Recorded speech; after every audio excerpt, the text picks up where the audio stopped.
I had left the concert world with the firm conviction that I could work in a very serious way with the public at large, that if I looked at them and made a work which met them, met their expectations, met their situation, that I could get it to work. And usually when they find the work in Times Square, they don't have an explanation for it. They think it's incidental or an accident, and at that point they take it as their own, which is, of course, perfect. I believe that artists are really catalysts of a journey of each listener or viewer, and in this sense it's the strongest way to catalyze if they don't think they're following a path of mine, but something which is completely their own.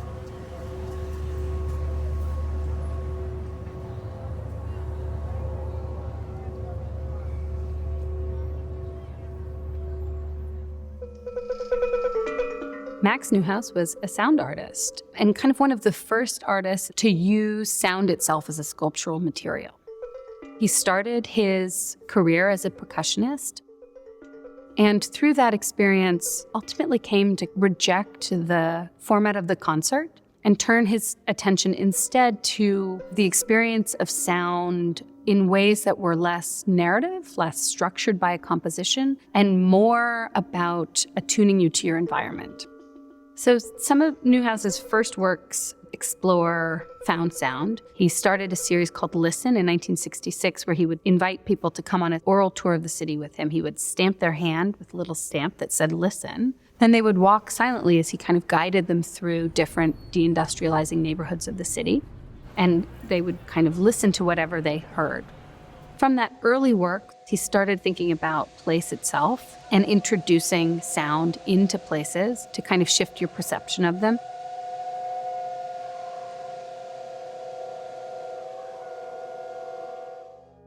He played with radio frequency. He played with feedback loop, but always thinking about what others might call noise as sound, as a kind of material that brings you into a kind of physical relationship with your environment and makes you more aware of your surroundings, makes you listen differently, makes you rethink what you're hearing. The thing that I try to tell people about Max's Times Square is that it's really about discovery. It's this stumbling upon something that you're not even sure if it's there. And that's, I think what's so special about it is that it's very easily overlooked in a way, which I think Max would have liked, frankly. He didn't want signage. He didn't want to draw a lot of attention to it. It was just for those that could tune into it, it suddenly becomes this space, and it changes how Times Square feels. Neuhaus gets the idea for Times Square piece in the early 1970s. Around 1973, he starts thinking about this kind of place-based installation that would be located underneath a subway grate in the middle of one of the busiest intersections in the world. Now, the work itself is beneath you, beneath the subway grate, in the vent chamber below. The sound is different depending on where you were standing, the time of day. Some people ignore it. Some people don't hear it. Or if it's in a very busy time in Times Square, you can hear it. That's the beauty of it. It doesn't exist without that experience of the individual.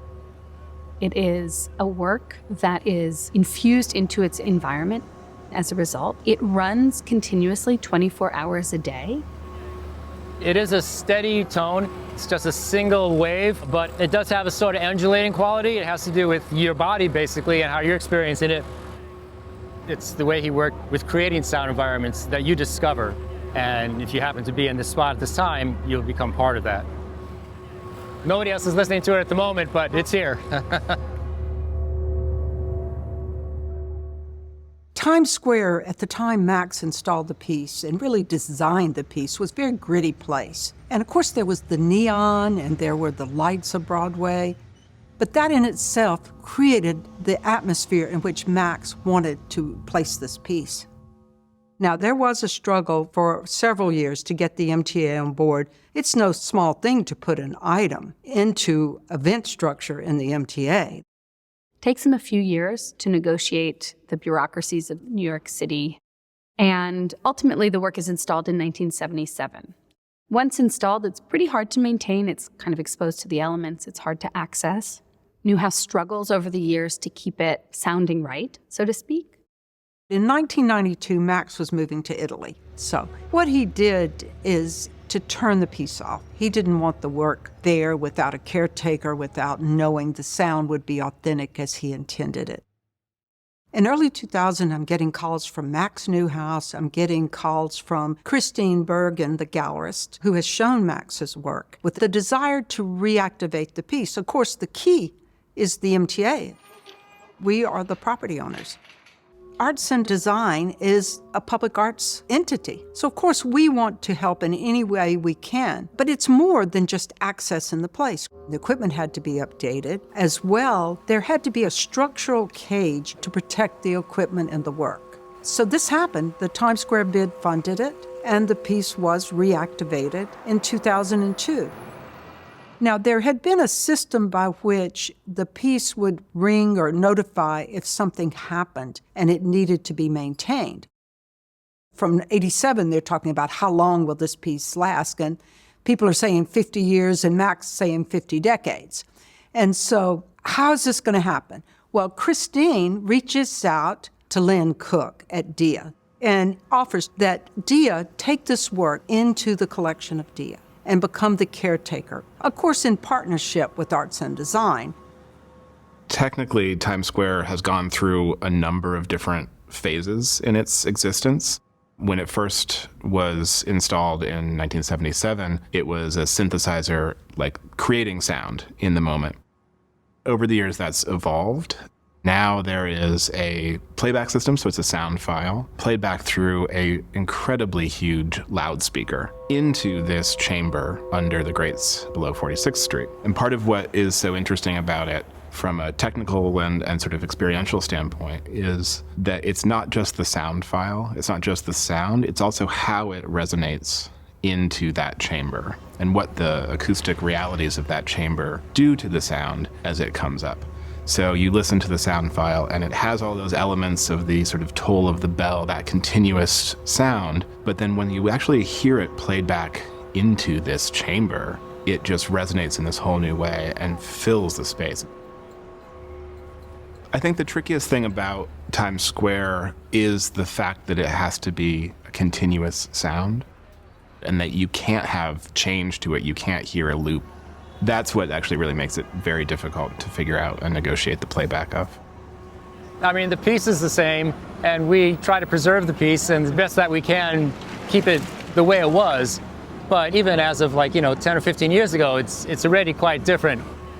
One of the main things is that this used to be an island, and so there was kind of this sort of ebb and flow of traffic around you. Now it's a pedestrian mall, and it's an entirely different sort of situation that you're in. It's a much more welcoming, some might even say more sterile environment than when it was originally conceived. And I think one of the things that is interesting for me about the sound piece kind of being there and always having been the same is it's this kind of like echo, this trace of an earlier version of the city, a kind of grittier, also maybe more agile version of the city. I think Neuhaus's work touches people because of how subtle it is and how it creates these little moments of perfection in an otherwise chaotic world. It provides a stasis, a home, and somewhere to go back to. And so I think that's what will carry on about Neuhaus's work is these spaces that he creates of sort of focus.